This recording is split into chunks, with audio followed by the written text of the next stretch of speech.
So I'm just curious right now to see how you organize your Figma files. One thing I love is this type of structure where if you're mocking up a different concept, I like to give things a title. We added the new account at the bottom of the list. And having a pros and cons for each one, I feel like that's super helpful, and people that just pop in and can see which one works and which one doesn't and for what reasons.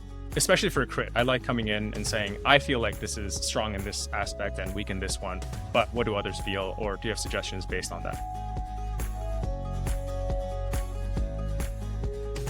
Folks, welcome to Sneak Peek. And today with me, I have John from Plaid. First of all, I want to see you do the sneak peek impression. Yay! Boom. I got it. You got it, nailed it. So I'm super stoked. I'm just curious right now to see how you organize your Figma files. So Sure. Polish is basically, which one is for dev handoff? Is it the end-to-end or Polish? Can you explain a little bit more about how you structure all the pages? Yeah, ideally, and I feel like it's not even a problem for me to go in and just edit it on the spot, but I'm learning as I do this too, that it would probably be more efficient or optimal for us to have this type of layout where here's the static end to end, and here is something that if there's any sort of question around how things animate or how things interact, it would be probably best served in this page as well. But yeah, I can talk through the individual pages if you want. And so basically when you do the handoff, the engineers, you pretty much just ask them to go in the end-to-end file because then they can see the static screens as well as the prototype, both, whichever one they want. Yeah, and to be clear, just a caveat before we jump into the other files too, a lot of what I'm going to show is a group effort. And when I say group effort, a collaborative between multiple designers too, because there's any product within Plaid would affect other teams' features and products as well. It's important that we maintain a working space or a structure of a Figma that allows other people to jump in and collaborate. I like to have a clear separation between what is considered ready for our cross-functional partners, but then also maintain a space where there's not that many rules so that the designers can collaborate freely. Do the other designers that you work with leave comments in your Figma file, or is it just notes that you take during crits? They do, and both, actually. One feature I love in Figma, I'm sure a lot of people know it, is you can just say something here. Whenever we're jamming live, that's one of my favorite things to do. I don't love seeing a ton of comments floating around my space. Maybe I'm just picky about keeping things neat and orderly. And so for the most part, as I receive comments, I try to resolve them on the spot. Explorations that people suggest, maybe I'll just do that and then resolve the comment. But yes, the answer is yes. I think we're a very communicative and collaborative team. And so you'll typically see a lot of comments. And full disclosure, I prepared for this to make this cleaner by resolving a lot of comments before starting. Is there like a page that you dedicate where you ask other designers to go and just leave the comments in that specific page? Maybe it's workspace or future ideas. So this way it keeps your layout clean. I'm not actually picky to the point where I'm saying don't comment on this. Obviously, even engineers will jump in here and comment and ask for clarifications. And I think that's totally fine. But yes, the ones that are typically most dense with comments would be a page like Workspace, where we've got different people's explorations here. Even I keep it pretty messy. This is from a long time ago, last September, as you can see. For a review, people leaving notes. Like I said, I clarified a lot of the comments here, or I removed them, but this is the type of space where people can just leave notes, or there's so many of the same file with just pixels of incremental change. And so I like keeping it in the Workspace page. I want to go a little bit deeper here in the Workspace. Like some things that stood out to me were your annotations that you did, like with some of the iterations. That stood out to me, your notes. Can you just explain a little bit more about that? Because it's very fascinating to see how another designer manages all this. Yeah, one thing I love, actually, I think this is the work of another designer on the team, Ian, is this type of structure where if you're mocking up a different concept, I like to give things a title. In this case, I think he just gave it a literal definition of we added the new account at the bottom of the list. And then having a pros and cons for each one, I feel like that's super helpful, and people that just pop in and can see which one works and which one doesn't and for what reasons. Especially for a crit, I like coming in and saying, I feel like this is strong in this aspect and weak in this one, but what do others feel? Or do you have suggestions based on that? And then can we look at some of the result comments? What I'm trying to look at is the structure of how the communication goes back and forth. How do you respond to comments? Do you answer them there? Yeah. Okay, so maybe I'll jump back into it then. So here's actually one of the older files, and I'll share it because you can tell I've already moved a lot of stuff out of the way. And we've just got a lot of lingering comments here of like some people react in a way they love it. Other people are more so questioning, how is this possible? Let me just zoom to another section that might be. So things like latency, right? How long might it take for this loading state to be? And then needing to dig in, check in with some engineers. This is like essentially an authentication state. And it matters, obviously, for the prototype to match it to something that would be more realistic. Let me see this one. Yeah, people nitpicking, is it relevant to have this UI treatment on something? And then most of the time, it's very straightforward. If you think it's not necessary, then let's remove it. But tagging other people that might also be affected by that same type of comment. And in this case, Zach was the developer or design manager? Zach is an IC designer who is most familiar with the technical stuff. He's actually been at Plaid for a super long time. And so oftentimes we turn to the people that would know on the technical side and look for clarification from the veterans. So I really love this. So here, basically by commenting to any of the updates, you're CCing the concerned parties as well. So the whole thing is resolved in Figma rather than group chats and emails. Yeah, I think especially when it's contextual, you have two options of either I drop a screenshot or I circle it and then screenshot it and then drop it into Slack. That's another file that's living somewhere in my machine, or just do the comment. I will say sometimes, and going back to the point about leaving or trying to resolve as many comments as possible, oftentimes the ones that are left unresolved are intentional, right? So that people can see that there's a discussion or a debate that was happening in line, and here's the decision that we landed on, and here's why. Okay, so going deeper into that, do you feel like this as a designer to literally mark every single like comments as resolved? Because at some point it's probably going to get a little bit messy, right? And then you want to avoid stuff that's already resolved. Yeah, I don't think we've got frivolous comments on our team for the most part. I think a lot of them are, like I said, either ones where people emphatically really like something, people are making a suggestion, people are offering some sort of critique in line. The messiest cases are typically during the crit. We have live crit sessions where people go and drop their comments right then and there. I typically like to take time immediately after while it's still fresh to go resolve them, make the exploration that people suggest. I've seen other people's files where they just let them sit.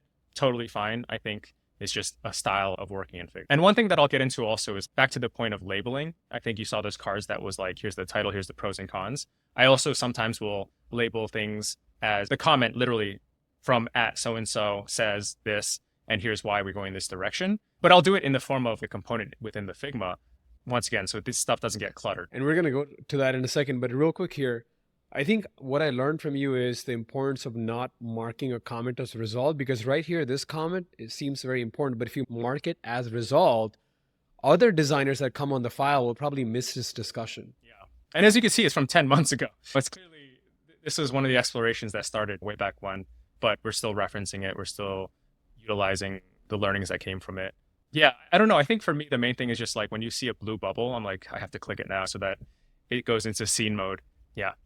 And then you mentioned about the component where along with the pros and cons, you also mentioned the person. Yeah.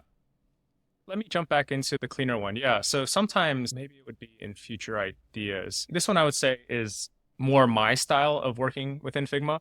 Some of the other ones like polish, I think this was the format. Oftentimes someone will jump in and they start doing it their own way. And I just follow along and do it the same style. In this one, we're using a lot of sections instead of cards.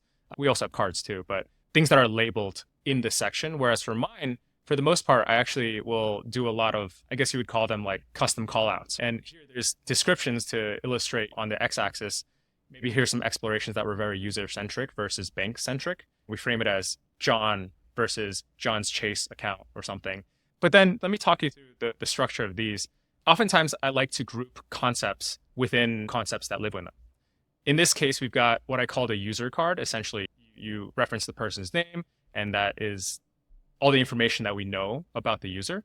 And here's some hierarchy notes. These notes, by the way, might be where I tag someone of so-and-so's idea of exploring a more robust user card, perhaps. And then, high-level concept is the user card. Sub-concept within it is like a super minimal treatment. Not a whole lot of information here. Then there's minimal. Then there's bank-oriented. Then there's robust, where we just throw everything into your face, as much as information as we have. And then maybe this section over here, the concept is a user pill. We have your name in the pill here, but then that affects so much more of the layout of how does this affect the bank card? How does this affect SMS instructions? This is more like grouping by use case. And so you're starting to see this is meant to be the title for everything that flows left to right. Even over here, density exploration of like, I guess left to right, you can see that the information gets more and more progressively dense. And I love to push it on the edge cases of what's the worst case scenario that you'll see, a lot of truncation, a lot of wrapped text, stuff like that. But at a high level, this is how I prefer to organize my files. Like I said, you can definitely have it in comments, but if somebody resolves it or if I resolve it, then that context is lost forever. If you have a custom call out, it gives a lot of space for you to describe it. And I think the interesting thing for me to see, especially from all your sneak peek interviews, is like how other people document, keep information for posterity versus I had a learning and I made a riff, a mock off of that, and now I don't need it anymore. That could very well be the case for some people, but in my case, I love to lay it out in this way. Even down here, there's like a visual work in progress section, exploring multiple CTAs. Is that why it's red in color? Super crazy. No, there's no rhyme or reason, but you could say, yeah, this is like the danger zone. Don't get caught up in the details here because there's some really weird stuff that is mostly conceptual more than anything. What I love about your approach of documenting all this information rather than just having the information lost is a lot of times designers leave companies, leave projects, leave teams, and all that institutional knowledge that's in the mind of the designer is lost or in some Slack chat somewhere.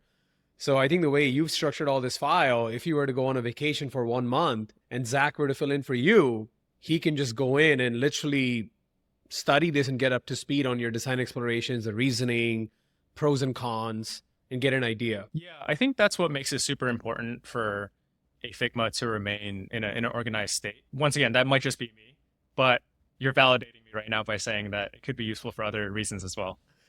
This is super awesome. John, I'm curious to see the way you have these cards designed for experiments that all the designers conduct. Can you like walk me through the design process for designing these cards? Yeah, so as the team has continued to experiment with changes and tweaks, it's also important for our Figmas to stay very structured and organized, especially for experimentation, right? That's very much a learnings-based type of process. And so you know me, I love to talk about the structure and the organization of things. In this case, the layout, actually, let me zoom out a little bit. The layout of it is broken down by individual experiments, and each one has its own title so that you can keep track of it. Each of these pages is organized by the timeline. So here, this page is from H1, Q2, whereas we also have stuff for H2, Q3, and we just document it per quarter. But let me just zoom in now. The experiment card captures the OKR, the experiment name, a description, a hypothesis, and then more technical side, the effort estimate, impact estimate, when it's going to ship, keeping things organized, not just for the designer, but that any cross-functional partner popping in here can see exactly what the team is experimenting with. In this case, I believe, I don't want to talk to exactly what was done as though I worked on it myself. There's a whole team of individuals and some really talented designers working on this one. But perhaps there is one project that I think just pointing out some of the adjustments that were made. Maybe this exists as a full pane, but then there's more information around the user's information. There's more metadata around the user when we recognize them. And so there's room for us to expand on this concept of here's your saved information, which you can clearly see builds upon the previous iteration of Remember Me.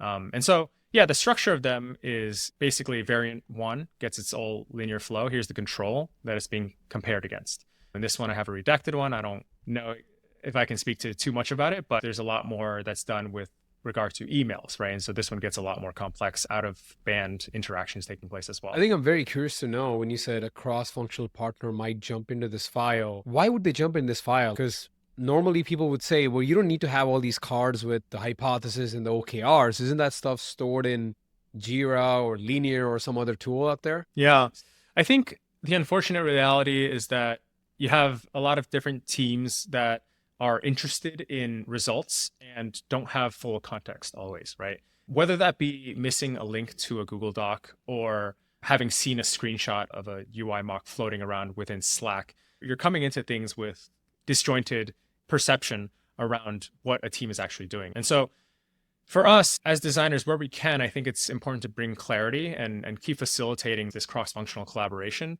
Sometimes it means that the designers need to do more work of recapping a TLDR as to why we're doing this, linking to the Google Doc, keeping things very neat and buttoned up so that when people are looking for it, they come to a source of truth as best as possible that is well documented by design. One thing I think designers are uniquely suited for is keeping ducks in a row, right? Whether you're very fast and loose with things, I don't think anyone would dispute the fact that we are able to produce things in a visual way that other cross-functional partners are unable to do. And so I think there's a lot of room for us to lead by example. You said that like this is a very collaborative team culture that Christoph has on the Plaid design team, and it's a group design effort. So whenever a project is shipping, and even though you're not working on it, do you just go into that file and leave comments or make sure like everything's like buttoned up?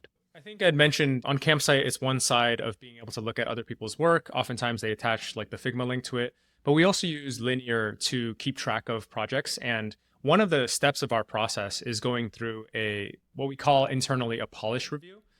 You'll notice this section is labeled ready for polish review. And what that means is we actually have a panel of designers internally whose job it is on every project that's about to ship to go in and do the final nitpicks. The philosophy behind the polish review is that it's already gone through, a product review, design review, where people that are reviewing it live, but this is meant to be async and not meant to be a blocker. So we're not coming in and saying, hey, remind me of the first principle consideration behind this thing. It's more to ensure that all the mini details are there. Things like, we'd probably go in and say, oh, maybe this is not accessible. Please rely on the design system color recommendation, right? And it goes through that process to ensure that there is that last bit of visual polish before it goes out the door. And it's also meant to be a segue between design handing off to engineers. You could mark it as ready for dev once the polish review has already taken place. So it's another process that I think enhances people's detail. And we've seen tons of improvement and involvement. And in that case, I am going into other people's files, messing it up a little bit with leaving a bunch of comments. Is it possible for you to show an example of like maybe some other project where you just left a comment just to give an idea? Yeah, for sure. Yeah, cool. So the previous one, I mentioned things like type sizes, the padding, the margins. In this case, here's another example of the framing of it. And the change was already made by the designer, but I tagged our content strategist and said, perhaps we remove the word instantly. Defining passkey, made it 2 sentences. Can we simplify it? And so there's some back and forth that takes place of like, even this, it's a visual polish review, but then you're going through the design with a fine-tooth comb to even, work on the framing in the copy. And another example over here, Smitty captured, can we use the international phone input as opposed to probably what the default one was originally? And so it'll be details down to that in our polish review. Sometimes it gets a lot more messy with comments, but in most cases, the design has already been iterated on, been brought to a good point. And so this is mostly just about us ensuring that we maintain a certain standard of quality for anything that goes out. Got it. When you're designing all these mobile layouts, like what's the grid system you're following? For the most part, we try to keep things divisible by 4, right? And I think that's pretty industry standard, whether that means 24 margins and padding. It's all, for the most part, pretty baked into our design system, which I appreciate. Mostly it's just an exercise in keeping things consistent. So I have a question here. So if we take one of the screens, I see that you're following a 12-column layout. If we enable that, the columns are, visible. Okay. I can see that the boxes, the input boxes, they are not constrained within those 12 columns, but the text is. So my question to you is, did you think about like maybe reducing the input box size so that it literally is within those 12 columns? Or what was your thought process for not having them constrained within those 12 columns?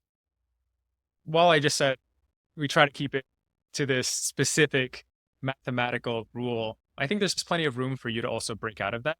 Some people operate strictly on the column structure. In this case, I think lean more into keeping things divisible by 4, 8, what have you. And sometimes it just won't fit into both, and I think that's totally fine.